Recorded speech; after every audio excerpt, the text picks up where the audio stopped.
शुरू कर दूँ جزر جزر बिस्मिल्लाहिर्रहमानिर्रहीम عن عمر بن الخطاب رضي الله عنه قال سمعت رسول الله صلى الله عليه وسلم يقول إنما الأعمال بالنيات. بسم الله الرحمن الرحيم. عن أبي هريرة رضي الله تعالى عنه قال قال رسول الله صلى الله عليه وسلم تنكح المرأة لأربع: لمالها ولحسبها ولجمالها ولدينها، فاظفر بذات الدين تربت يداك. رواه البخاري مختوم بالكاف. عن أبي هريرة رضي الله تعالى عنه قال قال رسول الله صلى الله عليه وسلم كل المسلم على المسلم حرام ماله وعرضه ودمه، حسب امرئ من الشر أن يحقر أخاه المسلم. رواه مسلم مختوم بالميم. عن معاذ رضي الله عنه قال قال رسول الله صلى الله عليه وسلم من كان آخر كلامه لا إله إلا الله دخل الجنة. مختم بالنون. رواه مسلم. عن زيد بن ثابت رضي الله عنه قال قال رسول الله صلى الله عليه وسلم نظر الله امرأ سمع منا حديثا فحفظه حتى يبلغه غيره، فرب حامل فقه ليس بفقيه فرب حامل فقه إلى من هو أفقه منه، ورب حامل فقه ليس بفقيه. مختوم بالها. رواه الترمذي.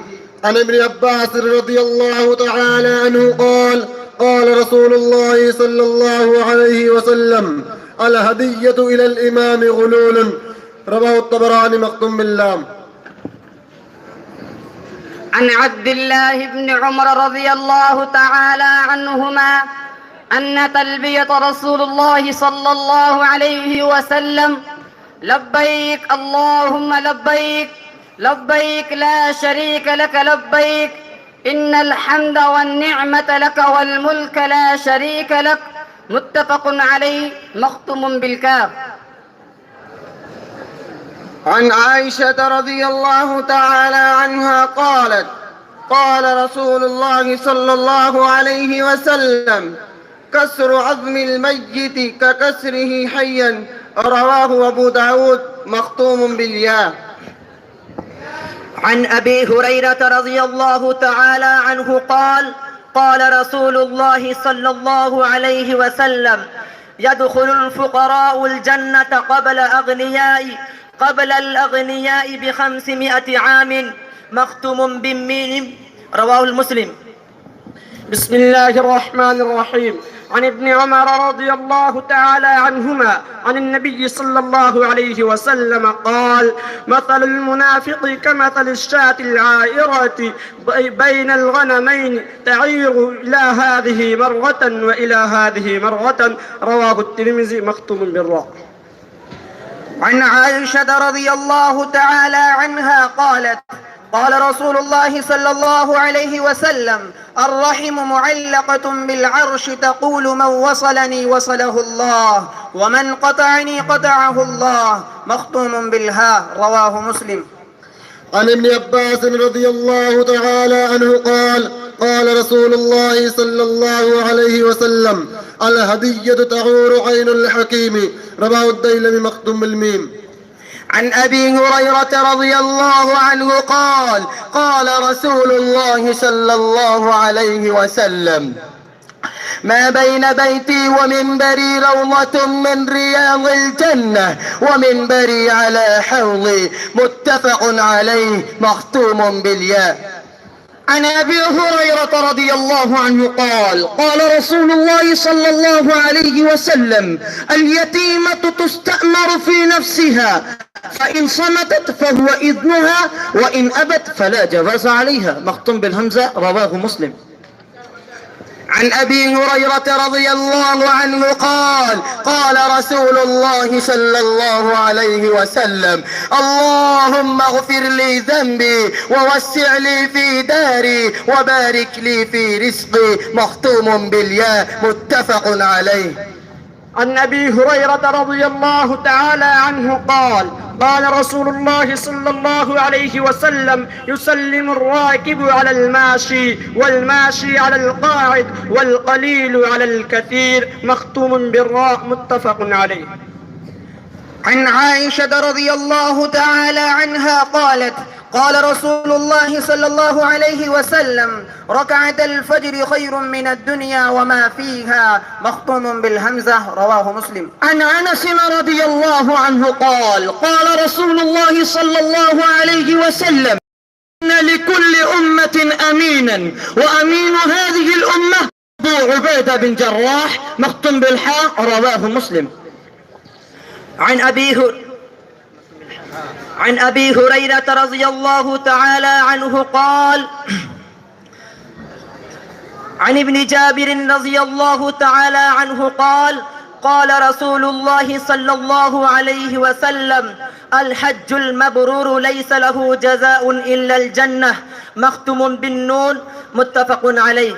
عن رافع بن خديج رضي الله تعالى عنه قال قال رسول الله صلى الله عليه وسلم نهى عن كسب الأمة حتى يعلم من أين هو رواه مسلم مختوم بالواو. عن أبي هريرة رضي الله عنه قال قال رسول الله صلى الله عليه وسلم وصب المؤمن كفارة لخطاياه مختوم بالهاء رواه الحاكم.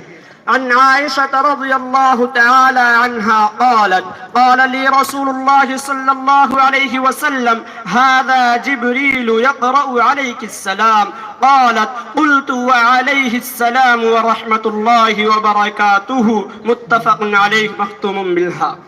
عن أبي هريرة رضي الله عنه قال قال رسول الله صلى الله عليه وسلم الهرة لا تقطع الصلاة مختوم باللام رواه ابن ماجه.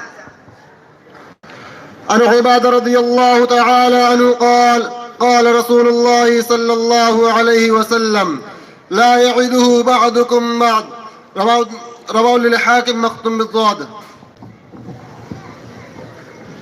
عن أبي هريرة رضي الله تعالى عنه قال قال رسول الله صلى الله عليه وسلم الضحك في المسجد ظلمة في القبر رواه. رضي الله عنه قال رأيت النبي صلى الله عليه وسلم يوم فتح مكة هو يقرأ على راحلته سورة الفتح مختوم بالحاء رواه البخاري. عن ابن عمر رضي الله تعالى عنه قال قال رسول الله صلى الله عليه وسلم الحياء من الإيمان مختوم بالنون في ذي قدير.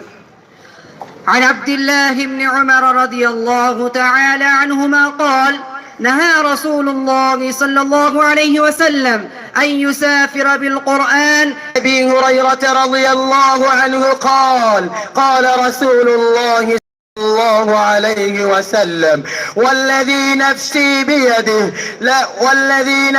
بيده لا تدخلوا الجنة حتى تؤمنوا ولا تؤمنوا حتى تحابوا أولا أدلكم على شيء إذا فعلتموه تحاببتم أفشوا السلام بينكم مختوم بالميم رواه المسلم رحمه الله. عن عائشة رضي الله تعالى من شعير يومين متتابعين حتى قبض متفق عليه مختوم بالضاد. عن أبي هريرة رضي الله تعالى عنه قال قال رسول الله صلى الله عليه وسلم الضب لست آكله ولا أحرمه فيز القدير مختوم بالهاء. عن براء بن عازب رضي الله تعالى عنه قال قال رسول الله صلى الله عليه وسلم هكذا تجدون في كتابكم حتى الزاني رواه ابن ماجه مختوم بالياء. عن أبي أمامة رضي الله عنه قال أن رسول الله صلى الله عليه وسلم يخطب في حجة الوداع فقال اتقوا الله وصلوا خمسكم وصوموا شهركم وأدوا زكاة أموالكم وأطيعوا أمراءكم تدخلوا جنة ربكم. رواه الترمذي مختوم بالميم. عن جابر بن عبد الله رضي الله تعالى عنه قال قال رسول الله صلى الله عليه وسلم مفتاح الجنة الصلاة ومفتاح الصلاة الطهور. رواه مسند أحمد بن حنبل مختوم بالراء. عن عائشة رضي الله تعالى عنها قالت قال رسول الله صلى الله عليه وسلم طه صمتها مختوم بالهمزة. رواه البخاري. عن أبي أمامة رضي الله تعالى عنه قال قال رسول الله صلى الله عليه وسلم اقرأوا القرآن فإنه يأتي يوم القيامة شفيعا لأصحابه. رواه مسلم مختوم بالهاء. عن عصمة بن مالك رضي الله عنه قال قال رسول الله صلى الله عليه وسلم الهدية تذهب بالسمع والقلب مختوم بالباء. رواه مسلم. عن ابن عمر رضي الله تعالى عنهما قال قال رسول الله صلى الله عليه وسلم بادروا الصبح بالوتر مختوم بالراء. رواه مسلم والترمذي. عن الحسن مرسلا قال رسول الله صلى الله عليه وسلم رجب شهر الله وشعبان شهري ورمضان شهر أمتي مختوم بالياء في ذي قدير. عن ابي هريره رضي الله تعالى عنه قال قال رسول الله صلى الله عليه وسلم يقبض الله الارض يوم القيامه ويطوي السماوات بيمينه ثم يقول انا الملك اين ملوك الارض. متفق عليه مختوم بالضاد. عن ابن عباس رضي الله تعالى عنه قال قال رسول الله صلى الله عليه وسلم ضع بصرك موضع سجودك. رواه البخاري مختوم بالكاف. بن عبيد الله رضي الله تعالى عنه قال أن النبي صلى الله عليه وسلم كان إذا رأى الهلال فقال اللهم أهله علينا بالأمن والإيمان والسلامة والإسلام ربي وربك الله هلال رشد وخير. رواه الترمذي مختوم بالراء. عن عائشة رضي الله تعالى عنها قالت قال رسول الله صلى الله عليه وسلم رحم الله خرافة إنه كان رجلا صالحا مختوم بالحاء في ذي قدير. عن أنس رضي الله تعالى عنه قال قال رسول الله صلى الله عليه وسلم حب الأنصار آية الإيمان مختوم بالقاف. عن أبي هريرة رضي الله تعالى عنه قال قال رسول الله صلى الله عليه وسلم كل أمتي يدخل الجنة إلا من أبى عن ابن عباس رضي الله تعالى عنه أن رسول الله صلى الله عليه وسلم قضى باليمين على المدعى عليه. رواه مسلم مختوم بالهاء. عن ابن مسعود رضي الله تعالى عنه قال قال رسول الله صلى الله عليه وسلم المتنطعون. رواه مسلم مختوم بالنون. عن أبي هريرة رضي الله عنه قال قال رسول الله صلى الله عليه وسلم نعم الشيء الهدية أمام الحاجة. أخرجه الطبراني مختوم بالجيم. عن أنس رضي الله عنه قال قال رسول الله صلى الله عليه وسلم جاهدوا المشركين بأموالكم وأنفسكم وألسنتكم. مختوم بالميم متفق عليه. عن أبي هريرة رضي الله تعالى عنه قال قال رسول الله صلى الله عليه وسلم من سلك طريقا يلتمس فيه علما سهل الله له طريقا إلى الجنة. مختوم بالنون. رواه مسلم. عن عمرو بن شعيب عن أبيه عن جده رضي الله تعالى عنه قال أن رسول الله صلى الله عليه وسلم نهى عن الشراء والبيع في المسجد وأن تنشد فيه ضالة أو ينشد فيه شعر. مختوم بالراء. رواه الترمذي. عن عائشة رضي الله تعالى عنها قالت وربما توضأ فنام مختوم بالميم رواه مسلم. عن أبي هريرة رضي الله عنه قال قال رسول الله صلى الله عليه وسلم الملائكة شهداء الله في السماء وأنتم شهداء الله في الأرض مختوم بالضاد رواه الترمذي. عن أبي هريرة رضي الله تعالى عنه قال قال رسول الله صلى الله عليه وسلم الضيافة 3 أيام فما كان وراء ذلك فهو صدقة. فيز القدير مختوم بالقاف. عن ابي هريره رضي الله عنه في ركعتي الفجر قل يا ايها الكافرون وقل هو الله رواه مسلم مختوم بالدال. عن انس رضي الله تعالى عنه قال قال رسول الله مكتوب بين عينيه كافر يقرأه كل مسلم رواه مسلم مختوم بالرميم. عن جابر رضي الله تعالى عنه قال أتى النبي صلى الله عليه وسلم رجل فقال يا رسول الله ما الموجبة؟ فقال من مات لا يشرك بالله شيء دخل الجنة ومن مات يشرك بالله شيء دخل النار مختوم بالراء رواه الترمذي. عن ابن عمر رحم الله امرأ صلى قبل العصر 4 مختوم بالعين رواه أبو داود الترمذي. عن أبي أمامة رضي الله عنه قال قال رسول الله صلى الله عليه وسلم عليكم بقيام الليل فإنه دأب الصالحين قبلكم هو قربة إلى ربكم ومكفرة للسيئات ومنهاة للإثم مختوم بالميم رواه مسلم. عن عائشة رضي الله تعالى عنها هذا ما ليس منه مختوم بالهاء متفق عليه. عن عقبة بن عامر رضي الله تعالى عنه قال قال رسول الله صلى الله عليه وسلم هو المحل لعن الله المحل والمحل له رواه ابن ماجه مختوم بالهاء.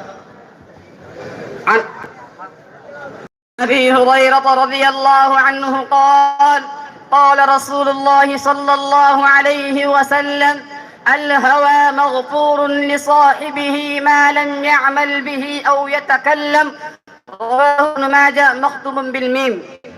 عن عبادة بن الصامت رضي الله تعالى عنه قال سمعت رسول الله صلى الله عليه وسلم يقول من شهد أن لا إله إلا الله وأن محمدا رسول الله حرم الله عليه النار رواه مسلم مختوم بالراء.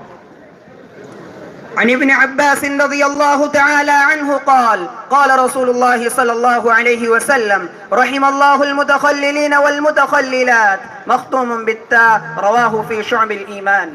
عن عائشة رضي الله تعالى عنها قالت قال رسول الله صلى الله عليه وسلم تحروا ليلة القدر في الوتر من 10 الأواخر من رمضان رواه البخاري مختوم بالنون. عن أبي هريرة رضي الله عنه قال وأهلكت عاد بالتبور مختوم بالراء متفق عليه.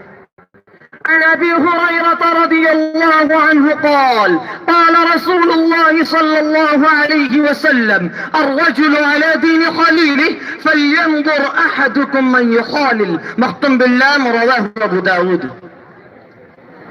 عن عبد الله بن رسول الله صلى الله عليه وسلم يقول والله إني لأستغفر الله وأتوب إليه في اليوم أكثر من 70 مرة مختوم بالراء متفق عليه.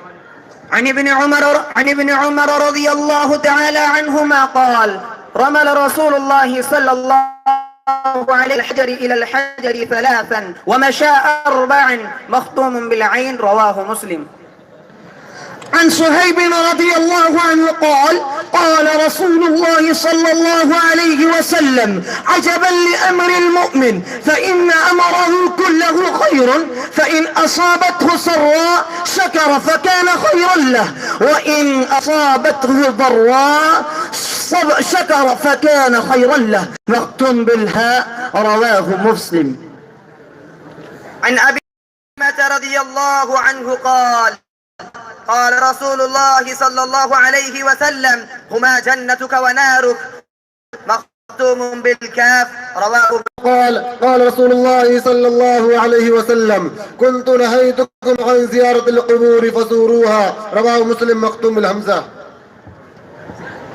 عن أبي هريرة رضي الله عنه قال قال رسول الله صلى الله عليه وسلم عليه مكتوب بنون.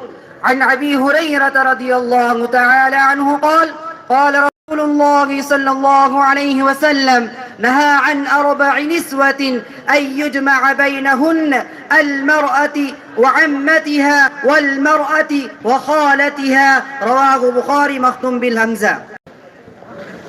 عن أبي هريرة رضي الله عنه قال عن أبي هريرة رضي الله عنه قال قال رسول الله صلى الله عليه وسلم رحم الله رجلا قام من الليل فصلى وأيقظ زوجه فإن أبت نضح في وجهه الماء. رحم الله امرأ قامت من الليل فصلت وأيقظت زوجها فإن أبى نضحت في وجهه الماء مختوم بالهمزة رواه أبو داود. عن أبي هريرة رضي الله عنه إذا أكل أحدكم فليدعق أصابعه فإنه لا يدري أيتهن البركة مختوم بالكاف رواه المسلم رحمه الله. عن ابن عمر يقول قال رسول الله صلى الله عليه وسلم كل شيء بقدر حتى العجز والكيس أو الكيس والعجز رواه مسلم مختوم بالزاء.